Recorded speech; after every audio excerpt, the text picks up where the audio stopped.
Welcome to this edition of RPPV News. I'm Jo Violetta. And I'm Stephen Otani. In this week's local news headlines, we have fears for pool safety to be an expensive nightmare. Peninsula Mayor wants box fees increased even more. The Shire ensuring footpath compliance in commercial areas, and tension rise over iconic Tooradin footbridge. The Mornington Peninsula is bracing for the introduction of a mandatory register for backyard pools, which will cost the council more than $2 million. The region has the most pools in Victoria, at least 17,000, and is facing an expensive nightmare. Under new laws introduced by the state government in 2018, pool and spa owners must also comply with an inspection regime to ensure fences are up to scratch. The tough new rules will come into play on December 1, with all yard pools and spas to be registered by April 14, 2020. Suggested due dates for compliance certificates are staggered depending on the age of the pool or spa, with all expected to be compliant by October 29, 2021.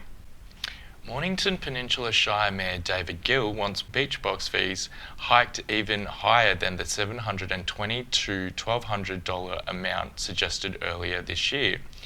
Mayor Gill said owners of the sheds had exclusive access to some of the best real estate on the peninsula. We're leading the way in saying to people, if you want to have a bathing box on our beaches, our public space, then you should be expected by the rest of the community and the ratepayers, who, by the way, spend over $6 million of ratepayers' money on our foreshore. That's after income, it's net. Yep. After income, we spend $6 million, and yet we've got bathing boxes on our beaches, and we've put the fees up to what we think is a reasonable amount.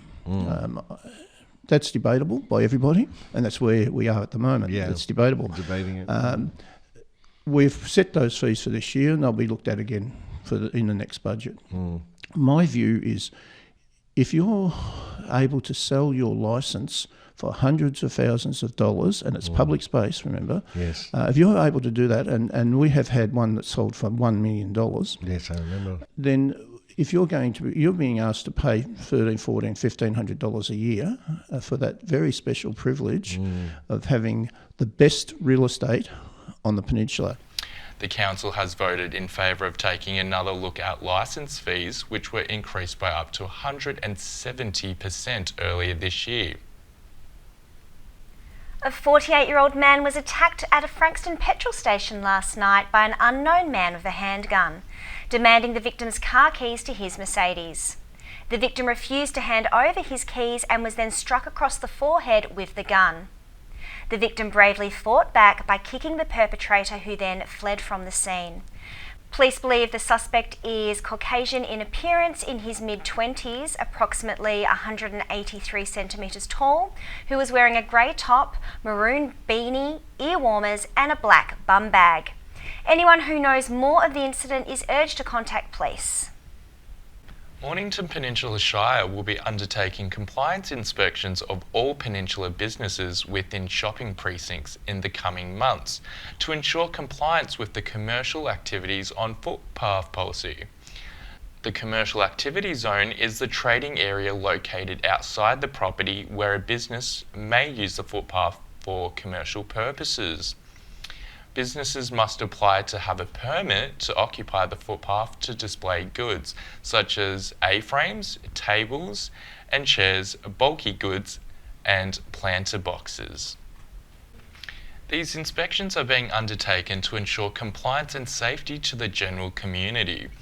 Businesses that are found to be not complying with the requirements of the commercial activities on footpath policy may be subject to enforcement action.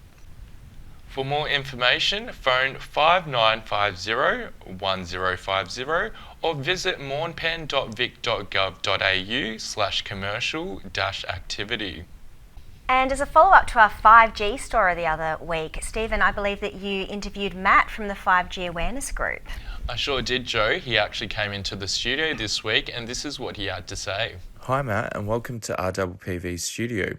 The awareness event you helped organise a few weeks ago in Mount Eliza was very well attended. How did people respond to the information you delivered? Yeah, sure. It went really well. We had close to 100 attendees in total. The attendees found the evening very informative to raise their awareness and dispel much of the misinformation that's been provided to date in the media. And also the fact that the concerns are not conspiracy theories, but based on factual evidence and the truth. The simple fact is that these concerns are being raised by well-informed people across the world who genuinely care about our welfare, and has nothing to do with claims such as is the result of things like Russian propaganda.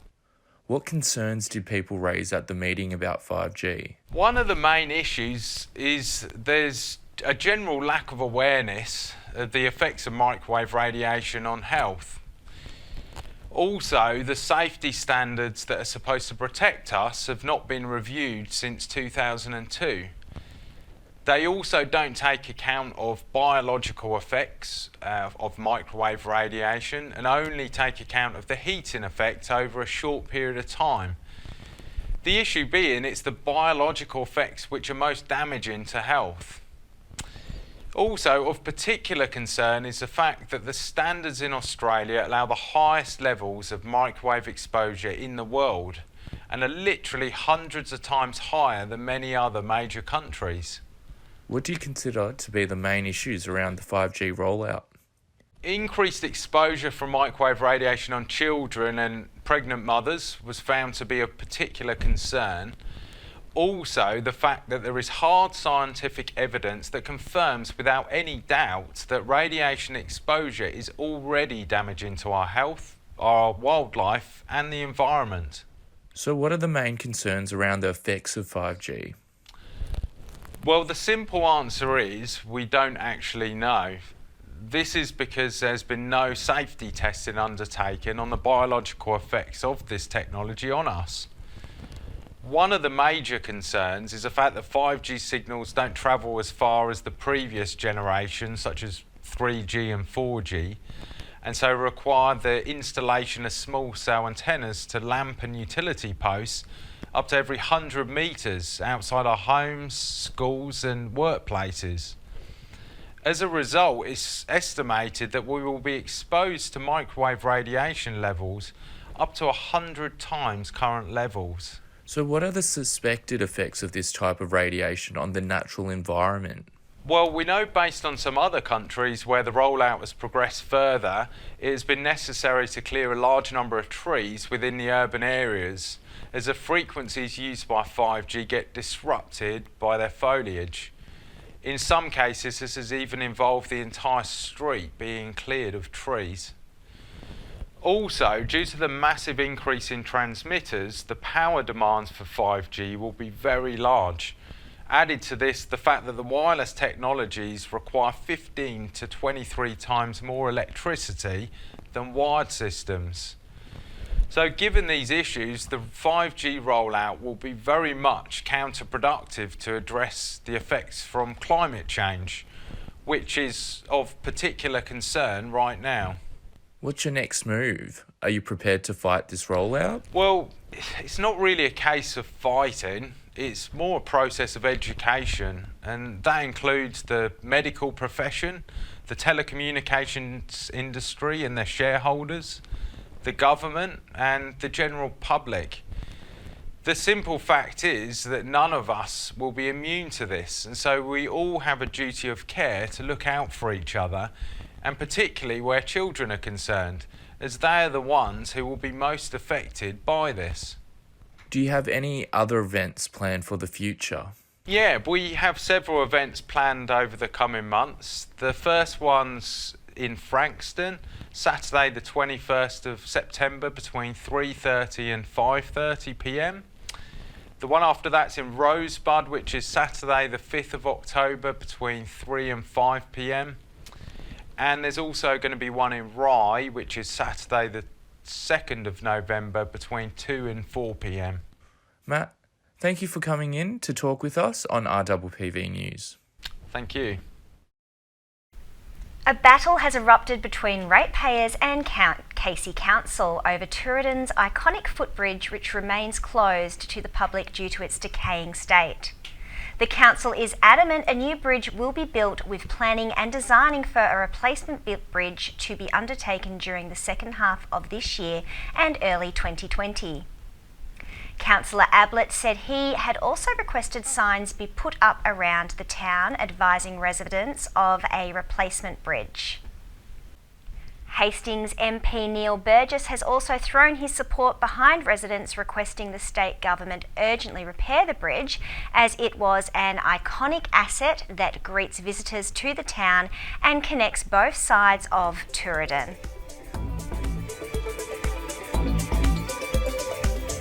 Australians are set to endure a summer from hell thanks to warm temperatures swirling above Antarctica. Above average temperatures and less rainfall are expected over spring and summer in New South Wales and Queensland, with experts declaring the hot and dry conditions are tied to extremely rare conditions above the South Pole. A report by 4 senior researchers from the Australian Bureau of Meteorology warns a sudden stratospheric warming is set to bring hot temperatures across the country's east. Sudden stratospheric warming occurs when temperatures rapidly rise in the upper atmosphere in just a few days. They are common in the Northern Hemisphere, but the only time the phenomenon has been recorded in the Southern Hemisphere was in 2002. This caused Australia's 4th driest winter on record due to the sudden stratospheric warming. Experts say the hot and dry conditions are tied to extremely rare conditions above the South Pole. The Bureau of Meteorology's Harry Hendon said there have been few occurrences that came close to being considered sudden stratospheric warming. In the past 30 years, we probably have seen 5 or 6 occurrences that didn't quite qualify, he told the ABC.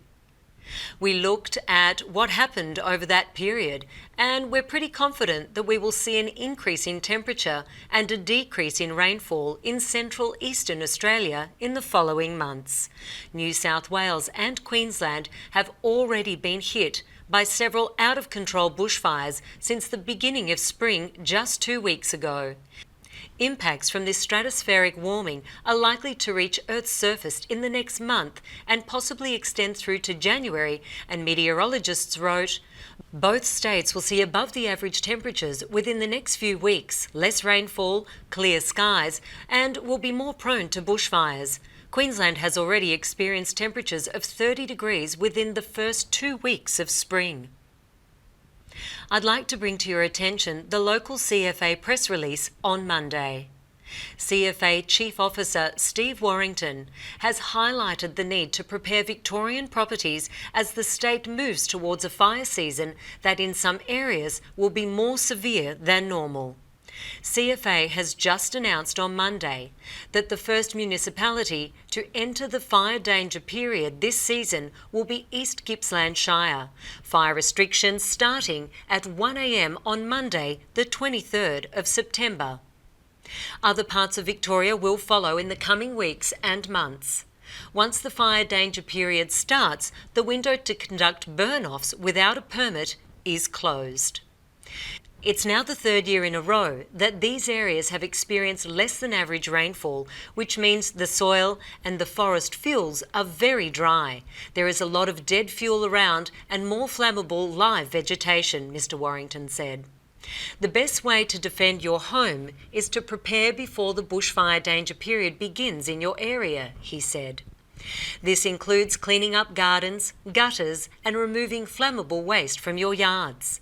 Many property owners dispose of this waste with a burn-off, but we also recommend people consider alternative methods such as mulching, chipping, or taking green waste to a transfer station. Landowners can register their burn-off with the Emergency Services Telecommunication Authority by calling 1800 668 511 or emailing burnoffs@esta.vic.gov.au. When conducting burn-offs, remain alert and always have resources on hand to extinguish the fire. Victoria is providing emergency management support to Queensland with 36 incident management and specialist personnel travelling north today to support our colleagues and Queensland communities during the devastating fires. The experienced personnel from a number of Victorian emergency response agencies will be deployed to Kendra, Boonda, Airfield, Canunga, Rockhampton and Toowoomba. The Victorian contingent includes 5 people from MFB, 2 people from Vic SES, 7 people from DEL WP, 7 people from Parks Victoria, 15 people from CFA. Quotes to be attributed to Deputy Emergency Management Commissioner Deborah Abbott. And that concludes our special report for this week. I'm Lisa Lenoble. Thanks for watching. The Seaford Road rail bridge, pillars and pedestrian underpass will showcase the area's rich Indigenous history, paying respect to the traditional owners of the land, the Bunurong people. Work is continuing on the new 6-kilometre shared path and the new community space and playground at RF Miles Reserve. An additional 70,000 plants and trees is also to be planted for late 2019. That's my local area, Stephen. I can't wait to Amazing. see that project finished. The greenery and the new shrubbery. It's going to be gorgeous. Yeah. The Frankston Seniors Festival Get Into It will be held at the Frankston North Community Centre on Wednesday the 9th of October. The festival encourages senior residents to take part in an array of activities throughout the festival. The festival is free of charge and bookings, however, are essential. Phone the Frankston North Community Centre on 8773 9545 to make your booking.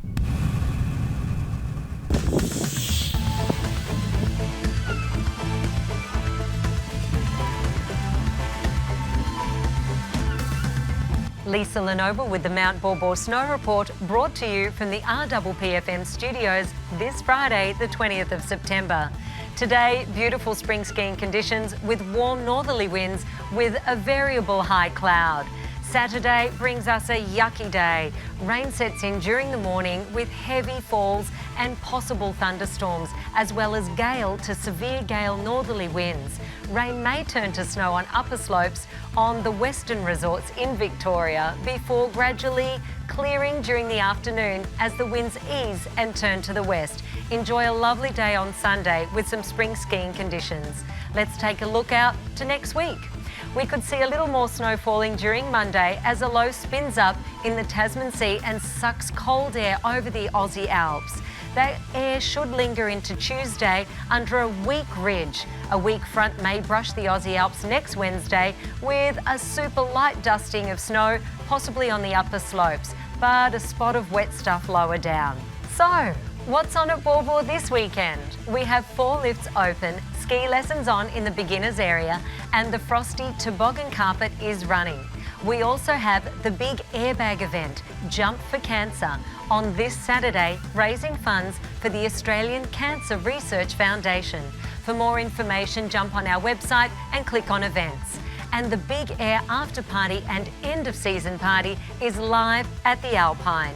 Pack the car, bring your smiles. We look forward to seeing you this weekend. I'm Lisa Lenoble. Thanks for watching. Be safe on the slopes.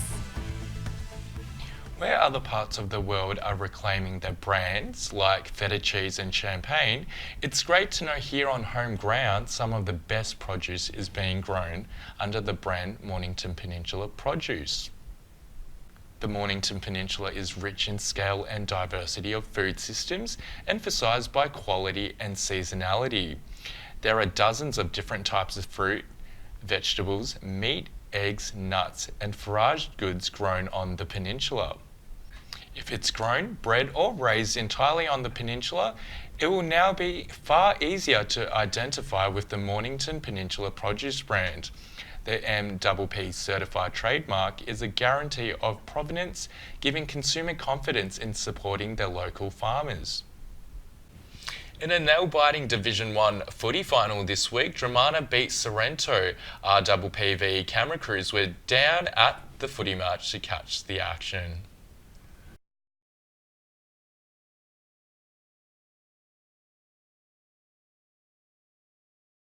And now over to the weather with Lisa Lenoble. Lisa Lenoble with the Mornington Peninsula 7-day forecast this Friday, the 20th of September. What a gorgeous day it is today. We will see a top of 23 and a low of 13. More sun than clouds. Wind looking at around 22 kilometres an hour. On Saturday, we're going to have a high of 15 and a low of 7. Showers early morning and then morning clouds with the wind at 20 kilometres an hour. On Sunday, little bit colder, 13 degrees is the high with a low of 3. Showers will be late and the afternoon will be cloudy, 14 kilometres an hour for the wind. Monday, we'll have a top of 13 and a low of 4. Light showers and partly sunny, 16 kilometres for the wind. On Tuesday, we're going to have a high of 14 and a low of 6. Nice and sunny. Wednesday, we'll be looking at a high of 13 and a low of 5. Very cool mornings. Cloud increasing. On Thursday, we'll also see a low of 6 and a high of 13. So showers late with some broken clouds. I'm Lisa Lenoble. That's it for this week's weather. School holidays start today, so be sure to visit morningtonpeninsula.org for inspiration on fun things to explore and do with your kids. Have a beautiful weekend. Thanks for joining us on RPPV this week. Listen to us on RPP FM or stream us live from rppv.com.au to keep up with the local news headlines. I'm Stephen Otani. And I'm Jo Violetta from Coast to Coast, bringing you the local news. We'll see you next week.